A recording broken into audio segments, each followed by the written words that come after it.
Salut à tous, début de vidéo un peu spécial avant d'embrayer sur le débrief de ce Grand Prix du Qatar. Simplement en fait pour vous expliquer un petit peu les changements qu'il y a eu récemment sur ma chaîne. Vous l'avez peut-être d'ailleurs constaté en consultant ma page. Donc nouveau nom, nouveau logo, nouvelle bannière, etc. Donc avec Athéna qui s'occupe de toute la partie visuelle de ma chaîne. Donc miniature, bannière, logo, etc. On a décidé de tout refaire. Donc un grand merci à elle. Elle a fait du super boulot. Vous avez d'ailleurs peut-être pu déjà constater son lien en description de ma vidéo. Voilà, donc nouveau nom. Avec ça y est, enfin un nom qui m'est propre. Ça faisait un moment que je voulais changer mon nom de chaîne et remplacer Podcast F1 par un autre nom. Puisque finalement, podcast, ça s'y prêtait plus vraiment parce que je faisais aussi du contenu visuel. Et en plus, je reprenais le logo F1. Je voulais vraiment un logo qui m'est propre. Et donc ça y est, F1 Team, on a trouvé le nom de la chaîne. Et donc c'est un petit jeu de mots finalement entre mon nom à moi et puis le côté team, équipe que j'ai envie de créer autour de ma chaîne YouTube. Donc en tout cas, j'espère que tout le côté design, revue de ma chaîne vous plaira. Et autre annonce que j'avais envie de faire aussi, c'est que très prochainement, je vais changer de matériel avec une nouvelle caméra et un nouveau micro. Là aussi pour proposer un contenu encore plus qualitatif avec un meilleur son, une meilleure qualité d'image. Donc là aussi, j'espère que ces petits changements vous plairont. En tout cas, pas de souci, le contenu sera le même, présentation, débrief, avec parfois un petit peu des vidéos thématiques, vous verrez. Donc voilà, ça arrive très vite, donc j'espère que tout ça vous plaira. Et puis nous, c'est parti, tout de suite on va débrayer sur le débrief de ce Grand Prix du Qatar, c'est parti.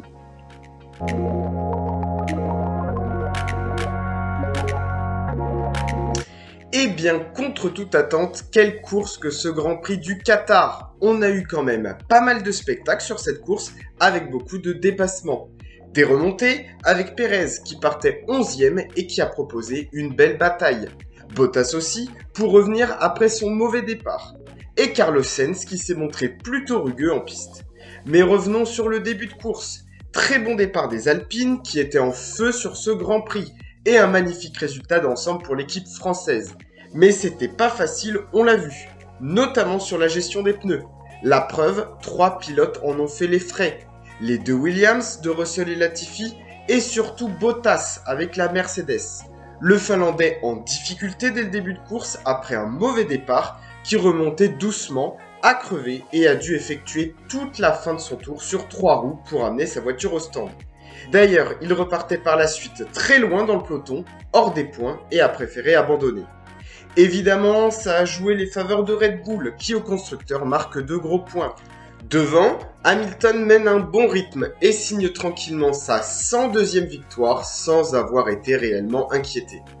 Et Verstappen, il était où vous me direz? Eh bien pas si loin finalement, après être parti 7e, il a fait une superbe remontée, très rapidement, après ça il a gardé son rythme à distance respectable d'Hamilton et il termine 2e en ayant en plus signé le meilleur temps au tour et donc grappillé un point supplémentaire.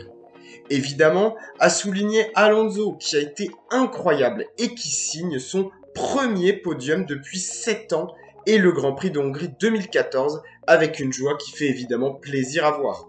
Derrière, belle course d'Ocon qui complète le tableau d'Alpine, les deux Aston Martin aussi dans les points, ça faisait longtemps du reste avec un Stroll qui sort un peu du lot et puis encore la course d'équipe chez Ferrari qui limite la casse après un week-end difficile.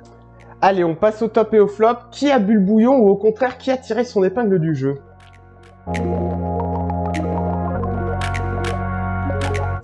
Premier top de ce week-end, tous les deux, Lewis Hamilton et Max Verstappen. Cavalier seul pour le Britannique en tête de la course. Il n'a pas été inquiété en imprimant un rythme solide, suffisant pour mener tranquillement. Et au final, une 102e victoire pour lui, qui le rapproche de plus en plus de son rival néerlandais. Et Verstappen qui, lui, a fait tout ce qu'il avait à faire. Il partait 7e pour n'avoir pas ralenti sous double drapeau jaune hier, et il est remonté comme une balle dans les premiers tours. Après ça, il a creusé l'écart sur ses poursuivants, suffisant d'ailleurs pour s'arrêter au stand et chausser des gommes tendres pour prendre le meilleur tour en course, et donc limiter au maximum son retard face aux Britanniques. Une deuxième place satisfaisante, mais attention, ça ne suffira plus pour les prochains Grands Prix. Deuxième top, Alpine. Quelle course d'équipe pour les Bleus! Tout le week-end a marché magnifiquement. Déjà en qualification, le rythme était là, mais en course, au prix d'une très belle défense, Alonso signe un splendide podium avec toute la maestria qu'on lui connaît. 7 ans qu'il n'était pas monté sur la boîte depuis la Hongrie 2014. Voilà qui rebooste le team dans son ultime effort pour aller chercher la 5e place au constructeur. 5e place justement obtenue par Ocon au cours de cette course pour compléter ce magnifique tir groupé. 3e top, Sergio Pérez. Le Mexicain a effectué une très belle remontée au cours de cette course. Il nous a offert des dépassements, il était dans le rythme tout le long et même s'il ne monte pas sur le podium, il semble être désormais un vrai atout pour Red Bull pour le classement constructeur. Petite bévue en qualif, mais en tout cas bien rattrapée. On peut signaler aussi la belle course des Aston Martin qui rentrent toutes les deux dans les points avec un Stroll solide qui se redresse par rapport aux courses précédentes et un Vettel qui s'est bien ressaisi après son mauvais départ. Ferrari a su aussi limiter la casse en marquant avec les deux voitures avec un Leclerc retrouvé grâce à son nouveau châssis.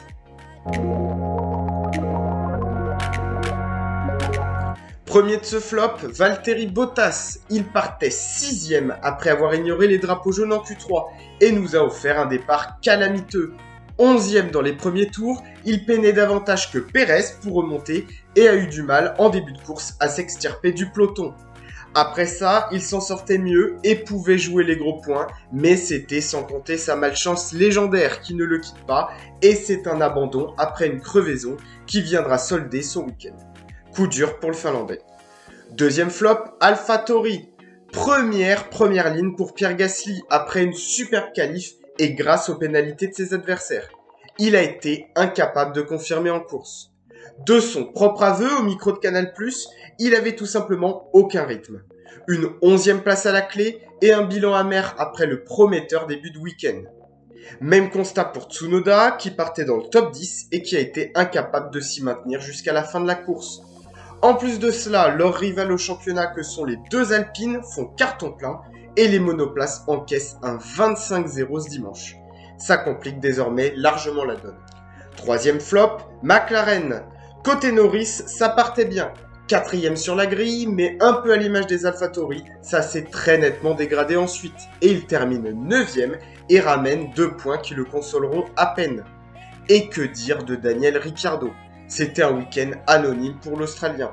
Pas dans le rythme aux essais, il s'est lancé 14e et en course, il termine 2 places plus haut au 12e rang. Vraiment pas de quoi s'enflammer. La 3e place s'échappe de plus en plus pour les papayes qui concèdent à présent 39,5 points de retard.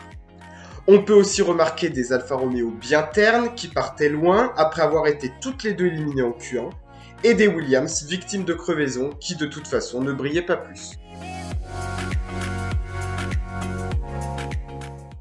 L'écart se réduit et la tension augmente pour Verstappen qui parvient difficilement à limiter la casse face à Mercedes et Hamilton qui mènent avec facilité depuis 2 courses.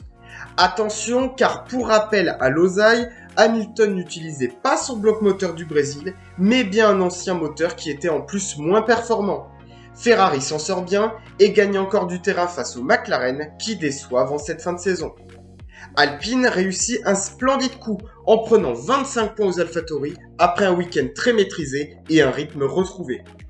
Aston Martin peut aussi se satisfaire de faire entrer ses 2 voitures dans le top 10 grâce à un Stroll au rendez-vous et un Vettel assez solide. Prochaine épreuve et avant-dernier rendez-vous de la saison, Jeddah est là aussi la grande inconnue pour ce premier Grand Prix d'Arabie Saoudite sur un tracé où la puissance moteur sera la clé. Et bien voilà, c'est la fin de ce débrief. Un grand merci encore à toi de l'avoir suivi.